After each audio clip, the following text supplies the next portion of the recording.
everybody, this is Joe Joseph, and this is the DailySheeple.com's news shot. Bloomberg.com says September's bringing a ton, or tons, of catalysts to shatter market calm. Now, I want to bring this up because this is another factor that can directly affect us in the negative. It's very interesting. We take our tinfoil hats and put them on for a second. And if you'll remember, we had the Great American Eclipse not too long ago. Now, what a cool thing to witness if you've never witnessed an eclipse before, especially if you were in the zone where you saw the whole thing. But there are also astrological and spiritual consequences as well. You know, there are other forces at work here that directly affect us, whether we choose to recognize them or not. Still happens. And since that time, and this is just my personal opinion, that eclipse was a harbinger, a warning to us that some things were on the horizon. And not soon after, you know, we have Harvey, we have Irma, we have North Korea developing a hydrogen bomb, and we have that escalating. And we also have all of Wall Street basically sounding the alarm that September is going to be a very unstable month for the economy. So here's another thing that's happening. Also, we have a solar storm that is inbound. Now, it's probably just going to do auroras and everything like that. But again, all of these events have meaning outside of the worldly view that we all live in each day, the construct, if you will. There's more to it than that. You know, a very good example of that would be your birth sign, right? If you're born under a certain birth sign, you have certain characteristics inherent to being born during that time period. And you can take a look at what those are and then do a little self-reflection, and you'll say, wow, because I did. I was like, holy moly, that's unbelievable. Now, a lot of people say, well, you know, the Bible says don't get involved with that. Yeah, if you're trying to fortune tell, that's one thing. You know, if you're trying to peer into the future or use it to, you know, contact demons and things like that, I get it. But God also gave us the signs or the stars for signs as well. And it gives us insight into who we are. So there's a lot of weight there. So anyway, Bloomberg is saying that September is going to be a chaotic month. Listen to this. It says, welcome to the cruelest month for U.S. equities. The S&P 500 limps into September after stalling amid heightened tensions on the Korean Peninsula and historic flooding in Texas. You got to remember that this stuff, whether or not there's a shortage, you're going to see gas prices go up. There's no shortage of gasoline, okay? But you're going to see gas prices go up. You're going to see commodity prices go up because natural disasters spook people, and rightfully so. They're very bad.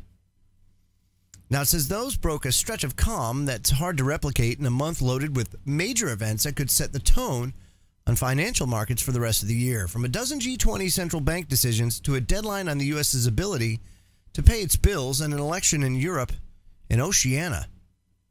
So here's what's coming.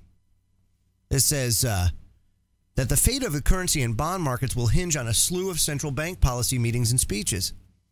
And specifically, we're talking about Italy. Italy is extremely in debt. They're having issues paying their debt. This is going to weigh into it. The German elections are going to play into it. You also have our Federal Reserve that is looking to begin to normalize its balance sheet, because right now it has $4.5 trillion worth of debt that it bought during quantitative easing, and it wants to get rid of it. And so this is going to happen. It's going to have to start winding that down. And when it starts to restrict the money supply, you're going to start to see credit markets freeze up. And when you see credit markets freeze up, that's when you start running into problems, because they're very reliant on debt, especially big business. You know, you may hear about companies like Apple with a huge cash reserve, Amazon, Walmart, your biggies. Yes, they do.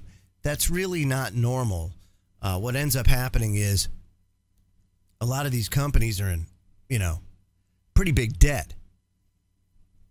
So you're going to see that. Retail's going to get absolutely slaughtered when that happens. And bad things will start to unfold. We kicked the can down the road when that bailout occurred. And when the next downturn occurs, there's not going to be a bailout like there was last time. There's going to be what's called a bail-in. And that bail-in was tested over in Cyprus a couple of years back, where Cyprus had a bank failure, a banking crisis. They seized the wealth of individuals to bail out the banks themselves. So it was a bail-in. They stole the money of their depositors. And we have in this country an enormous amount sitting in retirement funds. And it would not be out of the realm of possibility for the United States government to come out and say, look, we've reached a crisis. We can't raise the debt ceiling. We got it. We have to maintain the full faith and credit of the United States. Therefore, we are going to borrow your retirement funds, and in return, we're going to give you treasuries. And treasuries, you'll get about a 3% annual return. So you're not going to lose money. You're not going to really make money, but you're not going to lose money. And in return, you're going to be doing a service to your country. So by doing that, they're going to say, well, no, we're not stealing it. But they really are in actuality. So these are the things to look for, not to mention the fact, all the natural disasters and all hell breaking loose and the West burning up. I'm telling you, that eclipse was a sign. Now, what happens next? I don't know, but I can tell you this. Chaotic, it's going to be. I'm Joe Joseph. This was thedailysheeple.com's News Shot. Feel free to comment below and visit our website at thedailysheeple.com. Have a great day, everybody.